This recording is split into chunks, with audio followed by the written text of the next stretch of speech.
She cheated and then told everyone it was my fault to protect her image publicly. I stayed quiet and didn't defend myself. Months later, the truth came out online, and the same people who judged me turned against her instead. Everyone already knows what you did. She said it the way you'd say good morning. Flat. Casual. Like those 5 words weren't supposed to split something open inside me.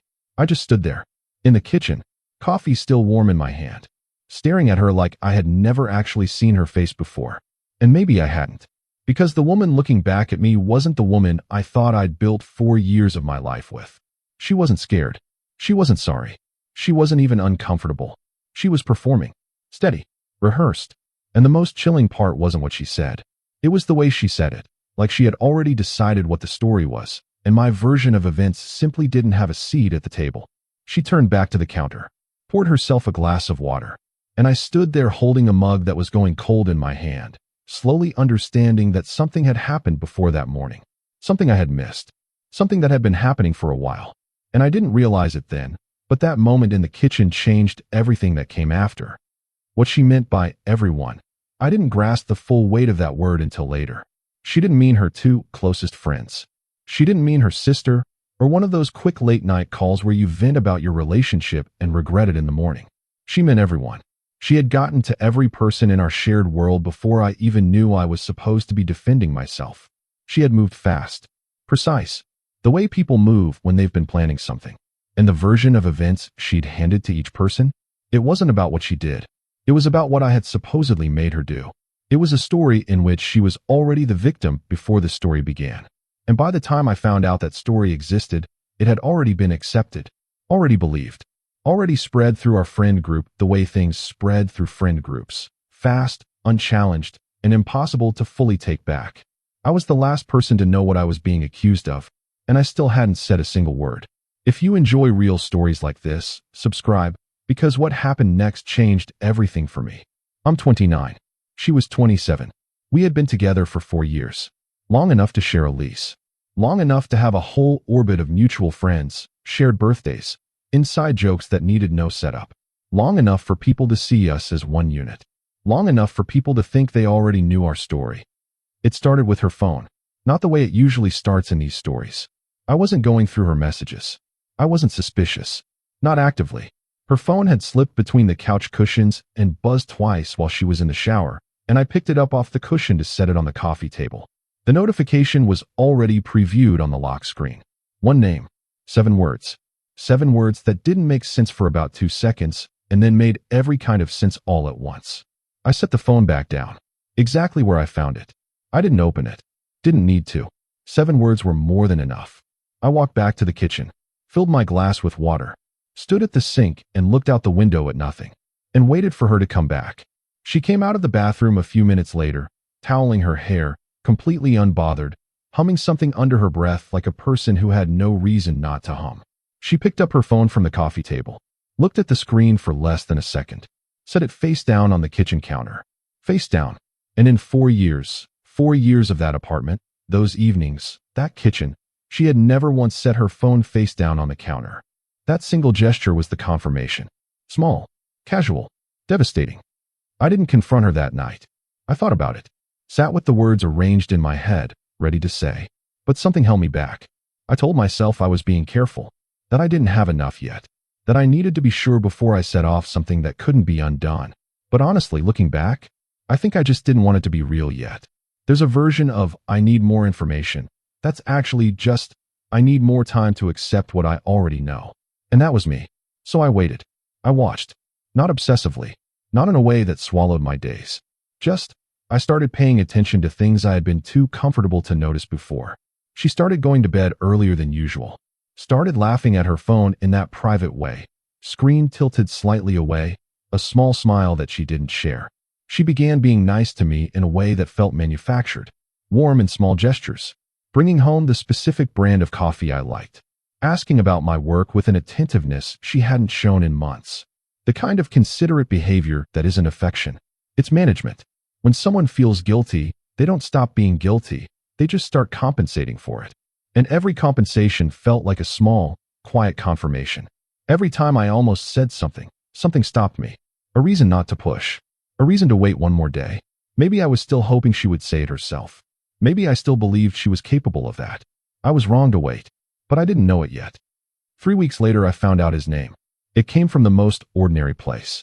Our mutual friend Arian, someone I'd known since university, one of those friendships that becomes part of the furniture of your life, mentioned it offhand during a quick call about weekend plans. He said he had run into her and some guy named Rohan at a bar the previous Saturday. The Saturday she had told me she was going to visit her cousin. The cousin who had been dealing with some family stress. The cousin she said needed her that weekend. Arian said it the way you mentioned seeing anyone you know, like it was nothing, like it didn't require explanation, because to Arian, it really was nothing. He didn't know what he was telling me. I nodded, said something like, "Oh yeah, she mentioned that," which was a lie. Changed the subject. Kept my voice completely even. Hung up the call. And sat in my car in the parking lot outside a grocery store for a very long time. Rohan. His name was Rohan. She had been at a bar with him. On a Saturday night. The same Saturday night she was supposed to be at her cousin's place. The same Saturday night I had texted her around 9 to say I hoped her cousin was doing okay. And she had texted back a heart emoji. A heart emoji. While she was out with him. That night I said something. I wasn't loud. I didn't perform anger. I didn't give her a dramatic setup. I just sat across from her at the dinner table and told her what I knew. Arian. The bar. Saturday. Her cousin. I watched her face move through 6 different expressions in about 4 seconds. Surprise. Real, unguarded surprise that I knew. Then fear, quick and controlled. Then something I can only describe as calculation. The rapid mental sorting of what to say, how to frame it, what version would work. And then, and this is the part one still think about, she landed somewhere that looked almost like relief. Like she'd been carrying this for too long and was grateful to set it down. Like she'd been ready. Like she had already prepared for this moment. "We need to talk," she said. Which is what people say when the talk has already happened elsewhere. When the story has already been shaped before it's been shared. "I've been unhappy for a really long time," she said. And there was something in the cadence of those words, smooth, practiced, measured, that told me she hadn't just rehearsed what to say to me. She had already said some version of it to someone else first. The conversation that followed was strange in a way I struggled to describe to myself afterward. She wasn't broken up about any of it. She wasn't crying. She wasn't apologizing. She was explaining, calmly and methodically, the way people explain things they've organized in advance. She talked about feeling unseen, feeling unheard, feeling like I had become emotionally unavailable somewhere along the way. These phrases that sounded borrowed. These sentences that sounded like someone had helped her arrange them. I listened to all of it.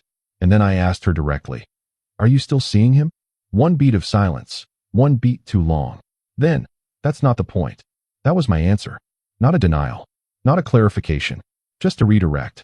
That's not the point from someone who doesn't want to answer a question is the answer. She left the apartment that night. Said she needed space to think. I said okay. And the moment the door closed behind her, something settled in me. A cold, clear understanding. The real conversation hadn't taken place in this apartment tonight. The real conversation had already happened in rooms I hadn't been in. Without me. Among people I thought were our people. And she had already won it. She was gone 2 days before anything arrived. First, a text from Priya, her best friend, someone I had eaten dinners with, celebrated New Year's with, helped move into a new apartment 2 summers ago. I heard what happened. "I'm really sorry you put her through that." I read that sentence 3 times. Slowly. You put her through that. You. Me. I put her through something. I set the phone down. I didn't respond. Then a message from Kabir, who I had considered one of my genuinely close people in that circle. The kind of friend you call when something is actually wrong. His message said, "Bro, that's rough that things got that bad. You should have talked to her. You should have talked to her." I should have. I stared at the screen and felt something shift underneath everything. Like the floor of a building you thought was solid suddenly showing you it was built on something else entirely. I started to understand, in that moment, what she had done during those 2 days. She hadn't gone to think. She had gone to talk. To every person who mattered in our shared life. Before I had even begun to consider how to explain what had happened. By the end of that week, I had received 4 texts, 2 social media posts vague enough to be about anything and pointed enough to be obviously about me, and 1 phone call from her older sister, a woman who had at our last birthday gathering hugged me and said I was good for her, who now left me a voicemail saying she was deeply disappointed in what she had heard. Deeply disappointed in me for something that had been done to me. and I still hadn't told a single person my version. Not one. Not because I didn't have things to say, but because something had gone very still inside me. That stillness had its own logic. I had watched her move quickly. I had watched her use a 2-day head start to shape a narrative that painted me as the cause of her choices. And I could have responded in kind. I could have immediately called Kabir, called Aryan, posted something, defended myself loudly and urgently the way people do when they feel the injustice of something fresh and raw. But something stopped me. And in that stillness, without fully understanding why, I made a decision. I would stay quiet. I would not defend myself. I would not counter the story with my own version. I would just let things exist as they were, and I would watch. I need to be honest here, because if I say I was purely dignified and calm in the weeks that followed, I'd be lying to you, and I'd be lying to myself. There were nights where I had entire arguments in my head that went on for hours, where I drafted messages to Kabir that ran 3 pages long, explaining everything from the beginning, where I wrote out long posts I never sent, where I picked up my phone with the intention of calling someone and set it back down 17 times before finally putting it across the room. There were nights where the injustice of it felt physically uncomfortable, this buzzing, restless feeling of having the wrong story being told about you in rooms you can't enter. And there were moments where I genuinely questioned myself, because that's what happens when enough people reflect a version of you back at you. When everyone around you seems to believe you're the one who failed her, a part of you starts interrogating whether they're right, whether you missed something, whether you were worse than you thought. And I didn't have an easy answer to that, because the truth, when I held it honestly, was more complicated than either version. She wasn't entirely wrong that I had become withdrawn in the last year. I want to say that clearly. Work had taken something from me that I hadn't fully named or processed. A project I'd poured a year into had collapsed in a way that damaged not just the professional outcome, but my confidence in a way that I didn't know how to explain. I had gone quiet inside that, turned inward in a way that probably, from the outside, read as absence. Not checking out of the relationship intentionally, not choosing distance as a statement, just disappearing into something private and not knowing how to come back without having to explain all of it. She had mentioned, more than once in the earlier part of that year, that she felt like she couldn't reach me. And I had heard that, and I had meant to address it. And then I hadn't. I don't say this to assign blame backward. I say it because I think the complete version of any story has to include the parts that are uncomfortable. We were 2 people who had gradually stopped being fully honest with each other. She found a destructive way to handle that, and then a dishonest way to explain it afterward. But the conditions that led to it weren't created by her alone. I know that. I carry that.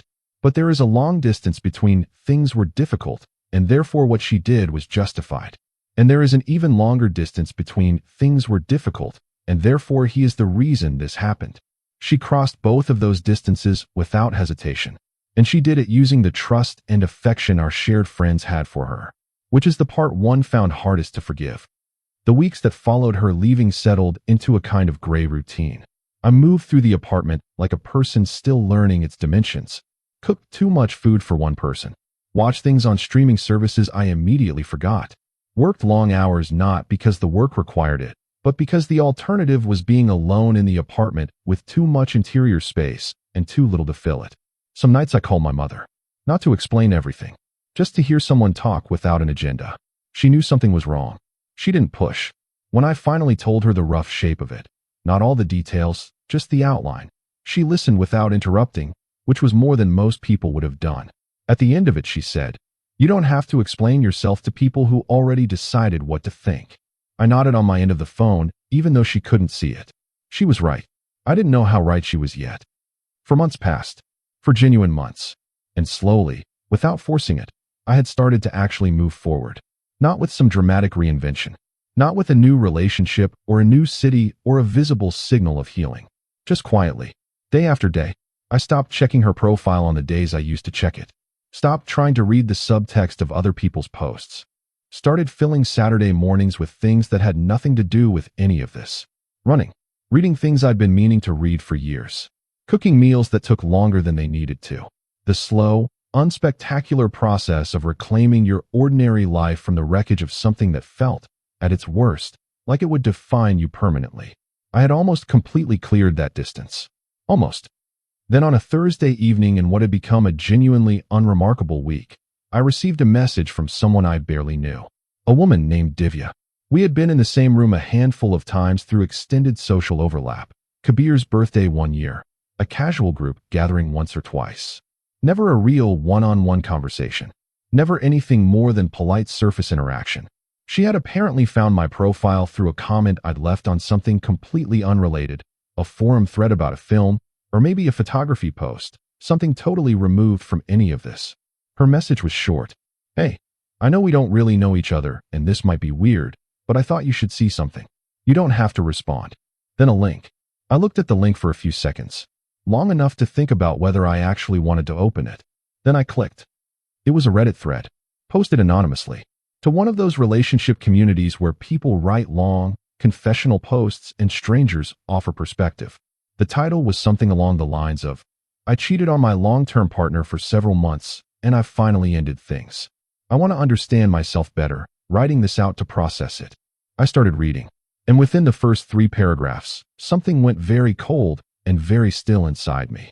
Because the details, the apartment layout described briefly, the dynamic of the relationship, the timeline of how things had started with the other person, the way she described her partner's emotional withdrawal, all of it mapped with uncomfortable precision onto a relationship I knew from a different angle. From the inside, she was writing about us, about me. From her perspective, she hadn't used names. She hadn't been obvious. But the specific details, the type of work I did, the length of the relationship, the geographic references, even the way she described the conversation when things came out, it was specific enough that anyone who knew us could read it and know. She had written it as a reflection, as a kind of public confessional. She described the relationship with Rohan as something that happened to her rather than something she had chosen repeatedly over months. She described me as someone who had been emotionally absent for so long that she had stopped feeling like a priority. She described the end of the relationship as mutual, natural, the result of a long deterioration. She wasn't posting to be exposed. She was posting to be absolved. She wanted strangers to tell her it wasn't really her fault, that circumstances had made her choices inevitable, that she was human and had made mistakes but couldn't be held entirely responsible. And for the first 48 hours or so, some of them did exactly that. The early comments were sympathetic, understanding, the kind of gentle, non-judgmental responses that communities like that tend to generate when someone presents themselves as someone in pain. But here's the thing about Reddit, and about public confessionals in general. Comments don't stop, and not every commenter is sympathetic, and not every sympathetic commenter stays sympathetic when the timeline starts not adding up. Someone asked a specific question about when things with the other person had started. She answered. Someone else asked whether her long-term partner had known anything was wrong before things ended. She answered that too. And then someone with the particular kind of pattern recognition that internet forums seem to cultivate started pulling the threads, cross-referencing her answers, asking follow-up questions that required her to be more specific. And the more specific she got, the more her story started folding in on itself. Because she had told one version to the people in her real life, and she had told a subtly different version to strangers on the internet. And keeping 2 versions consistent, across time, across different audiences, with different levels of detail, is harder than people expect, especially when strangers have no emotional investment in protecting you. By the time Divya sent me that link, the thread had turned. The comment section was no longer a soft landing. It had gone from support to skepticism to something that felt genuinely confrontational.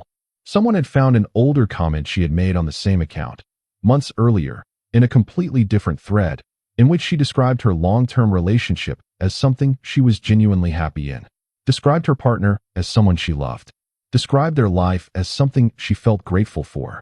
That comment had a timestamp, and the timestamp placed it approximately 6 weeks before the notification I had seen on the couch, which meant she had been describing our relationship as happy, publicly, while whatever was happening with Rohan had already been happening for at least 2 months.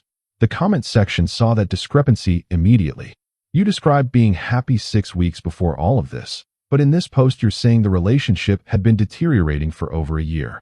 Those things don't coexist. So the timeline doesn't actually support he checked out, and that's what led to this. You had already made a choice before he became the reason. You didn't leave because he was emotionally unavailable. You left because you had already emotionally left for someone else, and the narrative you built around it is retrofitted. She tried to respond to some of them. Each response added more detail. Each additional detail gave the skeptics more to work with. The thread spiraled in a way I don't think she had anticipated when she posted it. And all of it, every word she had written, every clarification she had added, every contradiction that had been surfaced, was public, documented, timestamped. I read the entire thread, every comment, every response, every back and forth. I did not say a single word in it. I didn't create an account to comment, didn't message her about it, didn't share the link with anyone. I just read it. The way you read something you already knew was true before the proof arrived. Because I had lived inside this story from the other direction. I had watched the people around me accept a version of events without asking questions. And here, strangers who had no reason to care about either of us, strangers who had no social investment in either version of the story, were choosing differently. Not because I had said anything, not because I had defended myself, but because her own words, laid out in sequence, told a different story than the one she had built for our friends. The story she had built for our friends required their trust in her and their lack of information about me. The story she told strangers required only her words.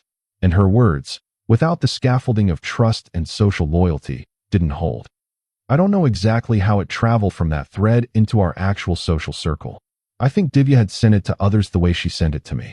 I think someone else found it independently. Those things have a way of finding the people they're most relevant to. I think the specific details she had included were specific enough that the right people recognized them. Whatever the path, within 2 weeks of that Thursday evening, my phone rang. Kabir. Not a text. A phone call. I looked at his name on the screen for a long moment before I answered. When I picked up, he was quiet for a second. Then he said, "I think I owe you a conversation. Not an apology. The beginning of one." He had seen the thread. He wasn't sure at first. Then he had thought about the specific details, cross-referenced some things with what he actually knew versus what he had been told, connected dots that had existed the whole time but gone unexamined.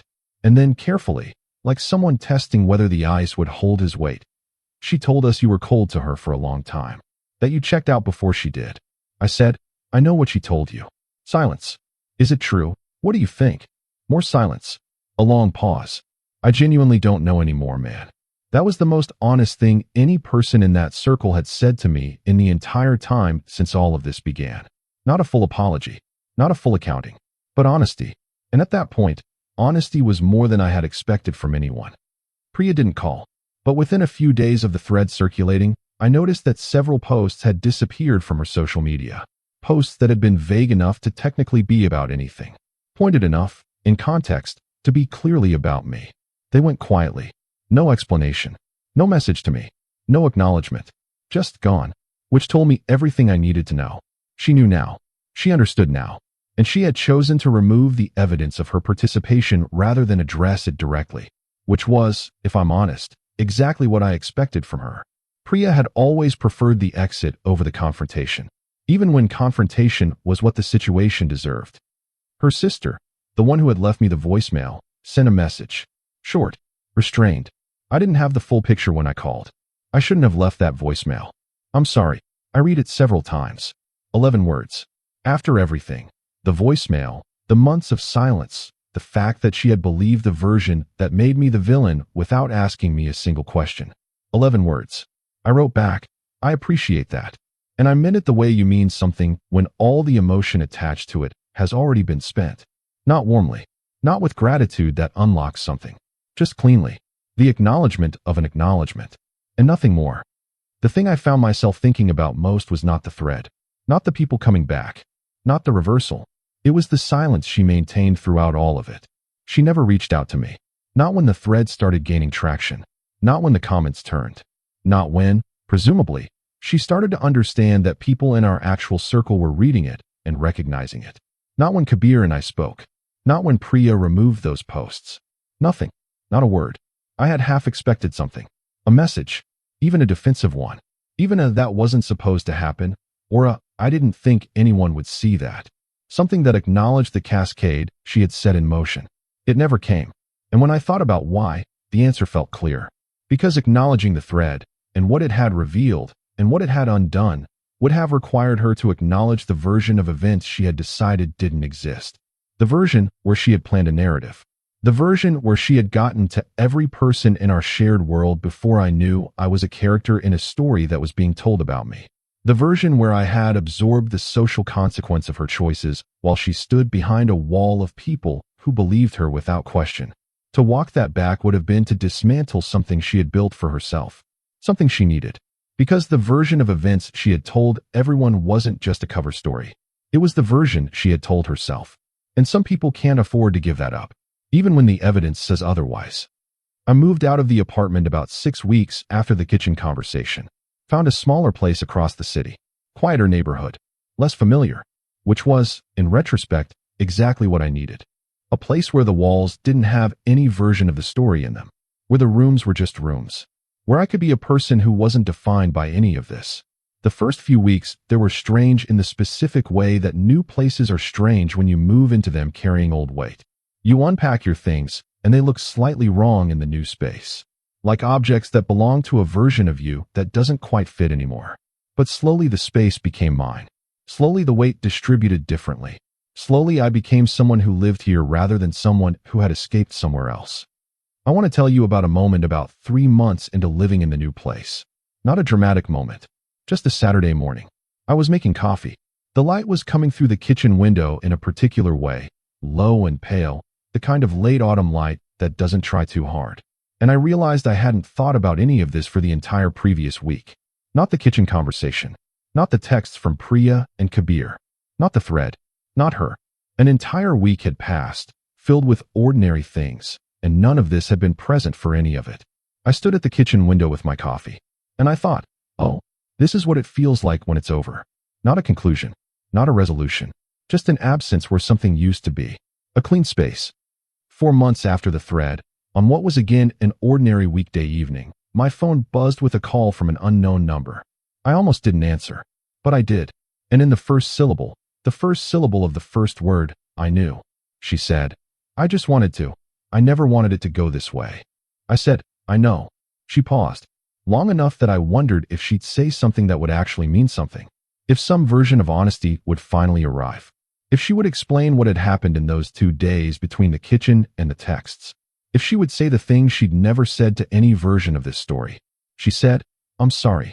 Finally, after 8 months. After the thread. After Kabir's call and Priya's deleted posts and her sister's 11 words. After I had moved to a new apartment and rebuilt the shape of an ordinary week without her in it. After I had already let go of every version of myself that needed this from her. I'm sorry. I said, take care of yourself. And I hung up. Some people might call that cold. I understand why. But what I know, what I felt in that moment, clearly and without regret, is that the version of me who needed her apology had already learned to live completely without it. And the version who received it had nothing left to give it a home inside of. When something that should have arrived 8 months ago finally shows up, it doesn't find you where you were. It finds you where you are. And where I was had no use for it. Not bitterly. Not out of spite. Just, the space it would have occupied had been filled with other things. Real things. Things that didn't require her participation to sustain. People ask, the people who know pieces of this, who've heard versions of it from me in quieter moments, whether I'm angry. And the honest answer is that I was. For a long time, I was angry in a way that felt almost architectural. Like the anger had built itself into the structure of every day. Furious at her for what she chose to do and how she chose to explain it. Furious at Kabir for accepting her version without a single call to mine. Furious at Priya for the message she sent, for the deleted posts she never explained, for the comfort she offered her while I was standing in a kitchen holding a cold mug. Furious at the sister who left the voicemail. Furious at the casual ease with which people believed a story that made me the reason for someone else's choices. And furious at myself. For the quiet I had kept in the relationship. For the year of being less present than I should have been. For waiting too long to confront her. For not defending myself immediately when I should have. Anger folded inside anger, each layer pointing somewhere different. Until gradually, not through any specific decision, not through a conversation or a realization or a dramatic turning point, it compressed itself into something smaller and quieter. Not peace exactly, just clarity. The clarity of knowing exactly what happened, exactly who made which choices, and exactly what that means about the people involved, including me. The thing that I think about, in the quieter moments, is what this cost. Not in terms of the relationship, that ended, and whatever it was clearly couldn't sustain itself, but in terms of the friendships. The people I had considered mine who had made a choice about me without asking me a single question. That's the part that changed me most permanently. Not the betrayal in the relationship itself, but the ease with which the people around it accepted a version of events that required exactly zero input from me. They had known me for years, and they had received a story that cast me in an unflattering role. And not one person, not one, had called to say, "Hey, I'm hearing some things. I want to hear from you." Not one. That taught me something I couldn't have learned any other way. About how people process these situations. About how social loyalty works. About how a well-framed story, delivered first, can function as its own evidence. About how people who think they're being fair are often just being efficient. It's easier to believe the version you receive than to do the uncomfortable work of seeking out the one you didn't. I know that now. I carry it differently than I used to. There is a version of this story that positions me as purely wronged and her as purely the villain. I told you already why that's not accurate. But there is also a version that says none of the outcome matters. Not the thread, not Kabir's call, not the apology, not any of it. Because none of it gave me back what was spent. The months of silence. The months of being the version of me that people in our circle believed I was. The quiet tax of carrying a reputation you didn't earn, in rooms full of people who never gave you the chance to correct it. That cost something real. Something that didn't get refunded when the truth showed up. And I want to be clear about that. Because I think there's something dishonest about stories like this that end with the truth came out and everything was set right. The truth came out. Something shifted. But the months I spent in the gap between her version and reality, those didn't come back. And the version of myself I might have been in those months, less guarded, less cautious about people, more willing to trust the social structures I had helped build, that version is different now. Not worse necessarily, but different. Changed in ways that are probably permanent. What I will say is this. By staying quiet, by refusing to engage in a public counter-narrative, by letting her story exist without a competing version from me, I gave her the space to tell it so many times, in so many places, that eventually she told it to strangers. And strangers, unlike friends, have no reason to protect you. Strangers will ask the questions that friends feel too loyal to ask. And when you've built a story on a shaky foundation, and a stranger asks the right question at the right time, the whole thing shows its structure. She built something that required her audience to love her. The moment her audience became people who didn't, the architecture became visible, and everything load-bearing got tested. That's not strategy. I wasn't calculating. I was exhausted and I stayed quiet because fighting felt like a cost I couldn't afford. But the outcome was the same. There was a period, about 2 months into the new apartment, where I started keeping a kind of informal journal. Not a diary in any sentimental sense. Just a document on my laptop where I wrote things down as they occurred to me. Fragments. Observations. Things I noticed about myself in the aftermath of something that had taken more from me than I initially admitted. I found it again recently and read through it. And what struck me most wasn't the anger in it, though the anger was there, especially in the early entries. What struck me was how confused I had been. Not about what she had done. Not about the facts of it, but about who I was supposed to be in response to it. Because there's a particular kind of disorientation that comes with being told, by enough people, that you are a version of yourself you don't recognize. Even when you know the version they believe is false. Even when you hold the truth of your own experience clearly. There's a corrosive drip of doubt that starts to work at you when the consensus is against you. Am I actually less emotionally present than I think I am? Am I actually more difficult to love than I realize? Is there something in their willingness to believe her that reflects something real about the version of me they experienced? Those questions are not comfortable, and I think it would be dishonest to tell this story without acknowledging them. Because the emotional work of that period wasn't just about grief over the relationship. It was about disentangling myself from a version of events that had been built to make me the explanation for someone else's choices. And that disentanglement required me to look honestly at myself, which is, I think, the only worthwhile thing that came from any of it. I know myself better now than I did 4 years into that relationship. I know my patterns. I know the specific way I go quiet when I'm struggling. I know the difference between healthy privacy and the kind of emotional withdrawal that leaves the person next to you feeling like they're living with a locked room. I know what I need to do differently. And I didn't learn that from her. I learned it in the months alone, in the quiet of a new apartment, writing fragments into a document I thought I'd never read again. I also want to say something about Divya, the woman who sent me the link. We did eventually have a real conversation. Nothing romantic. Nothing dramatic. Just a coffee, months later, where I thanked her. She had sent that message not knowing me. Not knowing the full story. Just knowing that she had come across something that felt like a person deserved to see it. She said, "I thought about it for a day before sending it. I wasn't sure it was my place." I told her it was.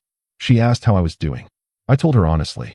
She told me something her own life had taught her, about the specific cost of being the person who absorbs other people's need to be right. It was a small conversation. The kind that doesn't announce itself as important, but turns out to be. There's something about receiving an act of genuine consideration from a near stranger, when people who knew you for years didn't offer it, that recalibrates something. Not bitterly. Not in a way that makes you trust less. In a way that makes you recognize that decency isn't distributed the way loyalty is. It can come from anywhere.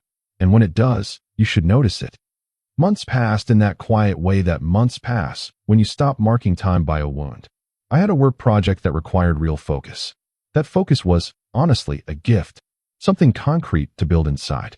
Something with a measurable outcome that didn't depend on anyone's version of events but mine. I put more of myself into it than I had put into work in a long time. And the outcome was better than I expected. Which reminded me, in the most practical, unsexy way possible, that I was still capable of building things. That the version of me that had gotten quiet and withdrawn during that difficult year before any of this happened wasn't my permanent state. That I had gotten lost somewhere, and this ordinary project, was proof that I had found my way back. The last thing I thought about, before I stopped thinking about all of this as something I was in the middle of, was what I would have done differently.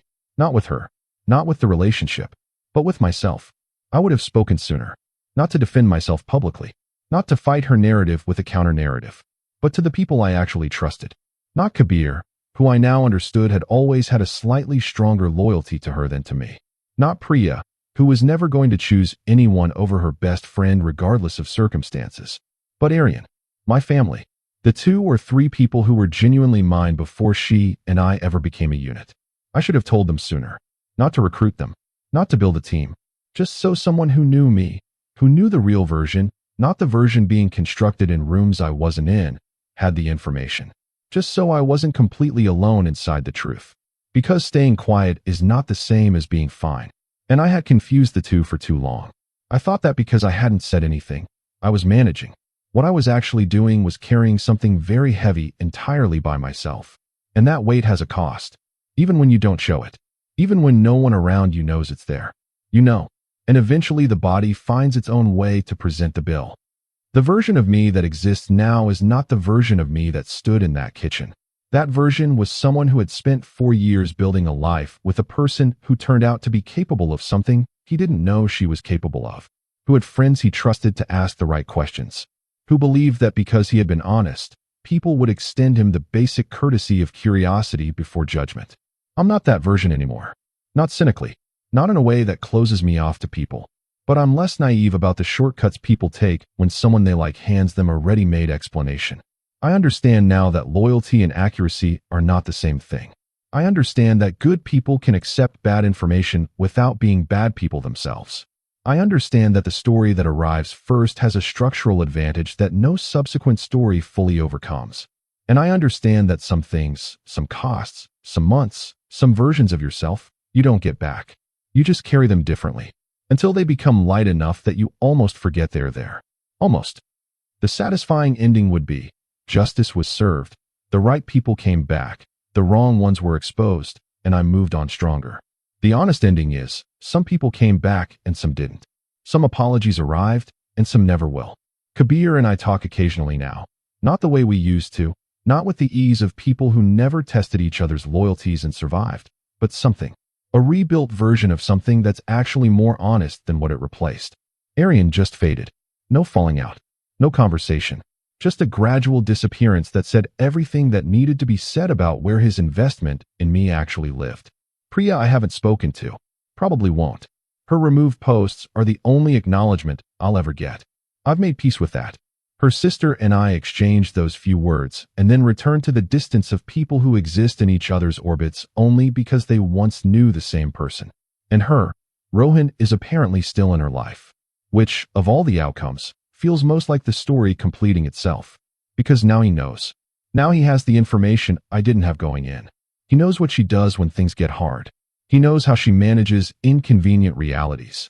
He knows what version of events she is capable of constructing and who she is capable of sacrificing to make them hold. He knows all of that, and he's still there, which says something about one or both of them that I don't need to be the person to say. I moved to a different neighborhood 8 months after the kitchen conversation.